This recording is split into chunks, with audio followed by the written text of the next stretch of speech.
Chris, how honored are you that you've been chosen to fill this role? It's the honor of my career to be asked to sit in his spot from a temporary basis, we all hope, and do this. I've been involved with Alabama broadcast for more than 20 years, 20 seasons now of basketball, 23, I think, of baseball. Between the time I've worked with a number of guys, starting first with David Crane on those broadcasts, and it's a long time, and it was an honor to follow Eli as the basketball announcer, but to be asked to fill in for him during this time on football, understanding what it means to all of us who've grown up in this state, pull for the Crimson Tide forever. It's an incredible honor because it's Alabama first, but also on a personal note because it's Eli. SEC Storied did an entire documentary on radio play-by-play guys. How much do you appreciate how much guys like you, Eli, Andy, and all those guys are loved and appreciated? Well, the love goes as deep as the team does in the postseason.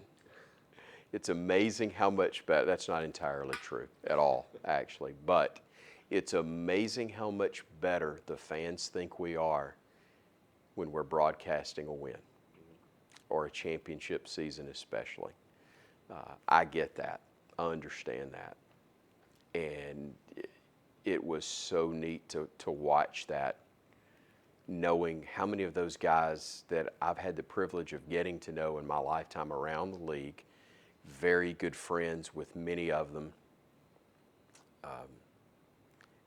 It was a very well done piece, and I was grateful that they did that and honored those guys the way they did. Yeah, so good. How much did it help you that you called the game in December of 2020 when Eli was out with COVID? I think that was, I think that was an important day for me from this standpoint, taking Eli out of the equation, taking this opportunity out of the equation. When I got through and I got home that night, and as you and I've talked about, it was a full day. I didn't get to bask in the joy of doing that because I had to take the headset off. I grabbed a sandwich, and then about an hour and a half later, I did a basketball game that was taking place in Atlanta the very same way. So there wasn't a whole lot of time to celebrate. You had to go from one broadcast to the other. But what I did talk to her about that night is I said, I'm at peace with whatever happens the rest of my career because I've done an Alabama football game, and others will have their opinions, but I know I can do it. Mm-hmm. That day, that opportunity was special. I said, I don't have to do it again, may never get the opportunity again, but it was really incredible to get that chance and to feel like that I did the job justice that particular day. But again, aided in a big way by the fact Mac Jones found Devontae Smith for a long touchdown pass, and Alabama won that day in Fayetteville. That helps the thinking as well. I just can't imagine you ever being nervous because, as you mentioned, you've got all this experience. But will there be a lot of butterflies on September 3rd? Sure. There's no doubt. There will be some. And it won't be because I'm not prepared. It won't be because I don't think I can do it. It's always exciting, the opening day, the opening season. But when you do something else for the first time, and I'll be mad that the butterflies are there because I've always kind of prided myself on being somewhat cool and calm under pressure. My family might really laugh at that because they may not agree that that's always been the case, and they're probably right. But in this thing, I'll never forget walking out of my hotel in New York City, walking across the street to Madison Square Garden to do my first Alabama basketball game, preseason number 8, Alabama, preseason number 3, Oklahoma, and I'm following Eli there. And it was, the butterflies were buzzards in my gut that day. And I was so mad that I was nervous. And again, it wasn't about being able to do the job. I'm about to walk into the garden. I'm about to put the headset on and be the Alabama announcer. And I was, I think, 32 at the time. That plays a part in it as well. I'm not 32. I'm not 22. I'm not 42 even anymore. I'm 52 now. And I've had a chance to see and do and be a part of a lot of great things with a lot of great people. And another reason that I won't be I'll be nervous because of the situation. But one reason I won't be nervous very long, I've got a phenomenal team around me. You know, I'm going to have John Parker and Rashad and Tom Stipe in my ear and Butch Owens in my ear and probably Roger Hoover to my side as well. Jerry Kelly pushing the buttons back in the studios that nobody ever hears from. But those guys are phenomenal. And my job is to not screw up what's been a great team for a long time. Eli's been the captain of the ship, but with Jim Carabin as our boss, we've got a phenomenal team that I'm excited. I've always been excited to be a part of, but with this role, my job is to not mess up what they've all done very well for a long time. Is there a different skill set when you do football as opposed to basketball? Obviously, the sports are different.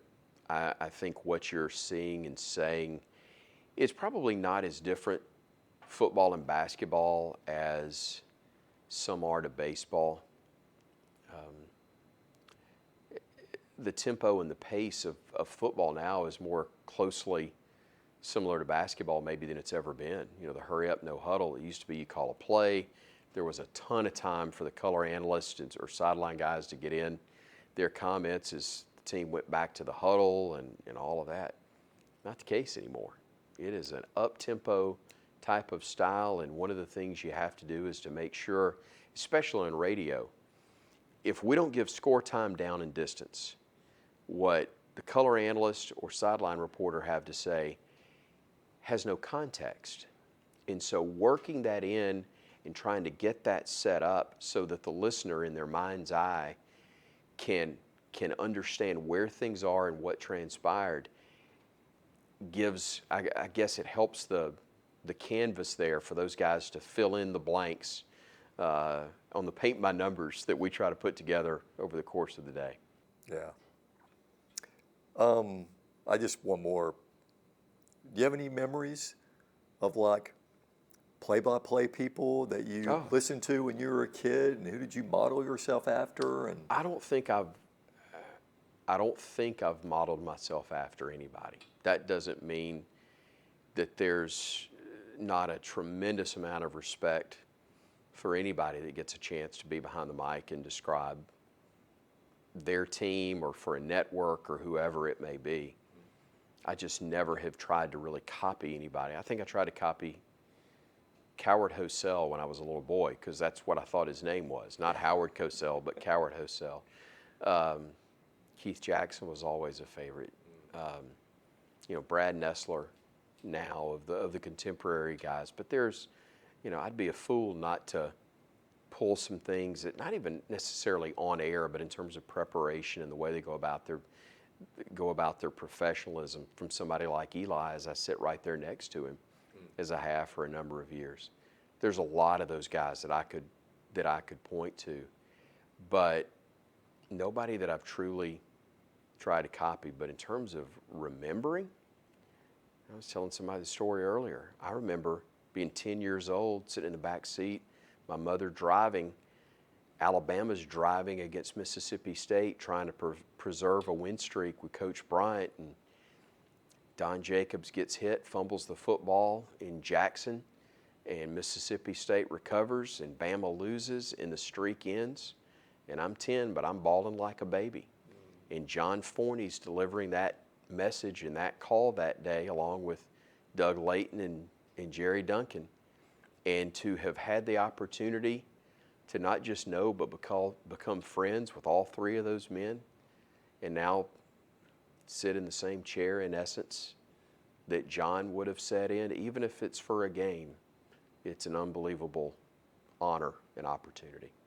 Well, I want to wrap this up by asking you, how much has Eli meant to you in your development as a broadcaster? Yeah, look, like I said earlier, if you don't study all great ones that you have the privilege of being around, you're foolish and you're making a mistake. But he's had a major impact. I've listened to Eli. He didn't like it when I told this story to him, but I've listened to Eli since I was probably 7 or 8 years old.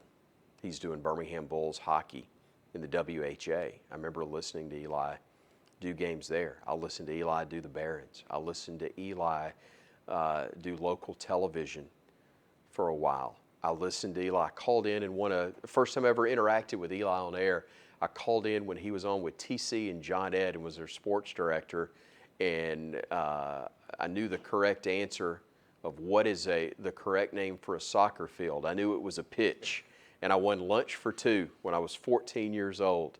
First time I ever talked to Eli on air that day.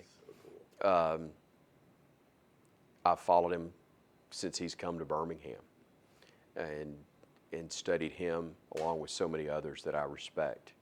And I just hope that for whatever length of time I do the job, I hope I can do him proud.